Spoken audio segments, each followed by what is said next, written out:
కథా విశ్లేషణ మరియు ప్రాముఖ్యత.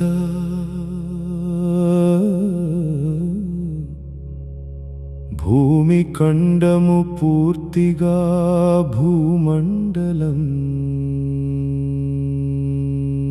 యొక్క విశిష్టతను, పుణ్యనదులను మరియు పర్వతాల ప్రాముఖ్యతను వివరిస్తుంది. ఇందులో కేవలం భౌగోళిక అంశాలే కాకుండా ధర్మం, సత్యం మరియు పితృభక్తి యొక్క గొప్పతనాన్ని చాటి చెప్పే అద్భుతమైన ఉపాఖ్యానాలు ఉన్నాయి రాజు పృథువు కథ ద్వారా. భూమిని ఎలా సస్యశ్యామలం చేయాలో, ప్రకృతిని ఎలా రక్షించాలో సందేశం లభిస్తుంది. అలాగే శివశర్మ, సువ్రతుడు వంటి భక్తుల కథలు జీవుని పరిణామాన్ని, పుణ్యకర్మల ఫలాన్ని బోధిస్తాయి. భూమిఖండము భూమిఖండము ముఖ్య ఘట్టాలు పృథు చక్రవర్తి వృత్తాంతం. వేణుడనే క్రూర రాజు శరీరం నుండి జన్మించిన పృథువు భూమిని ఆవు రూపంలోకి మార్చి పితికి ప్రజలకు అవసరమైన సర్వ సంపదలను, ఔషధులను సాధించడం. పితృభక్తి అశోక సుందరి కథ.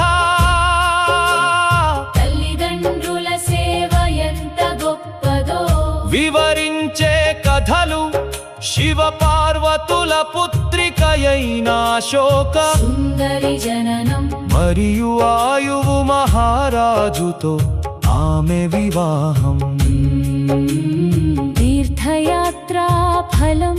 భూమిపై ఉన్న వివిధ పుణ్యక్షేత్రాల దర్శనం వల్ల కలిగే పాప విమోచనం. భూమిఖండము భూమిఖండము ధరణీ మాత ధన్య చరితే నమో నమః.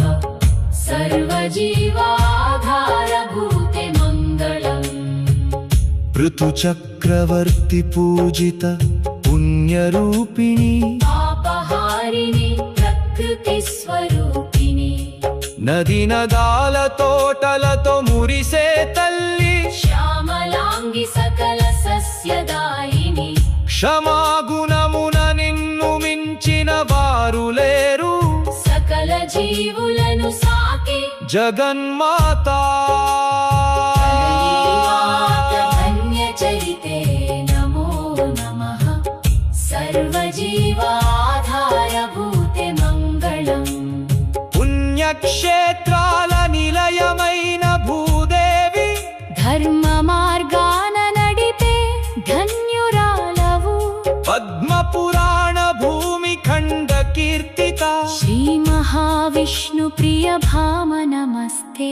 ధరణీ మాత ధన్య చరితే నమో నమః. సర్వజీవా